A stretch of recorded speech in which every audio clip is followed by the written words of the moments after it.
श्रीमद्वाल्मीकि रामायण उत्तरकांड अध्याय 88। एला और बुध का एक दूसरे को देखना तथा बुध का उन सब स्त्रियों को किमपुरुषी नाम देकर पर्वत पर रहने के लिए आदेश देना।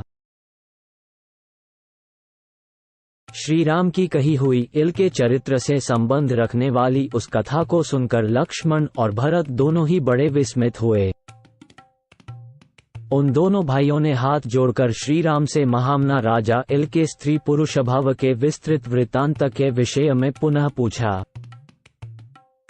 प्रभो, राजा इल स्त्री होकर तो बड़ी दुर्गति में पड़ गए होंगे। उन्होंने वो समय कैसे बिताया और जब वे पुरुष रूप में रहते थे तब किस वृत्ति का आश्रय लेते थे? लक्ष्मण और भरत का वो कौतूहलपूर्ण वचन सुनकर श्री रामचंद्र जी ने राजा इल के वृत्तांत को, जैसा वो उपलब्ध था, उसी रूप में पुनः सुनाना आरंभ किया। तदनंतर उस प्रथम मास में ही इला त्रिभुवन सुंदरी नारी होकर वन में विचरने लगी। जो पहले उसके चरण सेवक थे वे भी स्त्री रूप में परिणत हो गए थे। उन्हीं स्त्रियों से घिरी हुई लोक सुंदरी कमलोचना इला वृक्षों, झाड़ियों और लताओं से भरे हुए एक वन में शीघ्र प्रवेश करके पैदल ही सब ओर घूमने लगी। उस समय सारे वाहनों को सब ओर छोड़कर इला विस्तृत पर्वतमालाओं के मध्य भाग में भ्रमण करने लगी। उस वन प्रांत में पर्वत के पास ही एक सुंदर सरोवर था जिसमें नाना प्रकार के पक्षी कलरव कर रहे थे।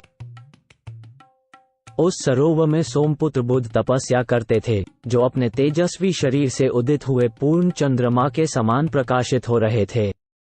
इला ने उन्हें देखा। वे जल के भीतर तीव्र तपस्या में संलग्न थे। उन्हें पराभूत करना किसी के लिए भी अत्यंत कठिन था। वे यशस्वी, पूर्ण कौम और तरुण अवस्था में स्थित थे। रघुनंदना, उन्हें देखकर इला चकित हो उठी और जो पहले पुरुष थी उन स्त्रियों के साथ जल में उतरकर उसने सारे जलाशय को क्षुब्ध कर दिया। इला पर दृष्टि पड़ते ही बुध कामदेव के बाणों का निशाना बन गए। उन्हें अपने तन मन की सुध न रही और वे उस समय जल में विचलित हो उठे। इला त्रिलोकी में सबसे अधिक सुंदरी थी। उसे देखते हुए बुध का मन उसी में आसक्त हो गया और वे सोचने लगे, ये कौन सी स्त्री है जो देवागनाओं से भी बढ़कर रूपवती है। न देववनिताओं में, न नागवधुओं में, न असुरों की स्त्रियों में और न अप्सराओं में ही मैंने पहले कभी कोई ऐसे मनोहर रूप से सुशोभित होने वाली स्त्री देखी है। यदि ये दूसरे को ब्याही न गई हो तो सर्वथा मेरी पत्नी बनने योग्य है। ऐसा विचार वे जल से निकलकर किनारे आए। फिर आश्रम में पहुंचकर उन धर्मात्मा ने पूर्वोक्त सभी सुंदरियों को आवाज देकर बुलाया और उन सब ने आकर उन्हें प्रणाम किया। तब धर्मात्मा बुध ने उन सब स्त्रियों से पूछा, ये लोक सुंदरी नारी किसकी पत्नी है और किस लिए यहाँ आई है? ये सब बातें तुम शीघ्र मुझे बताओ। बुध के मुख से निकला हुआ वह शुभ वचन मधुर पदावली से युक्त तथा मीठा था। उसे सुनकर उन सब स्त्रियों ने मधुर वाणी में कहा, ब्रह्मा, ये सुंदरी हमारी सदा की स्वामिनी है। इसका कोई पति नहीं है। ये हम लोगों के साथ अपनी इच्छा के अनुसार वन प्रांत में विचरती रहती है। उन स्त्रियों का वचन सब प्रकार से सुस्पष्ट था। उसे सुनकर ब्राह्मण बुध ने पुण्यमयी आवर्तनी विद्या का आवर्तन स्मरण किया।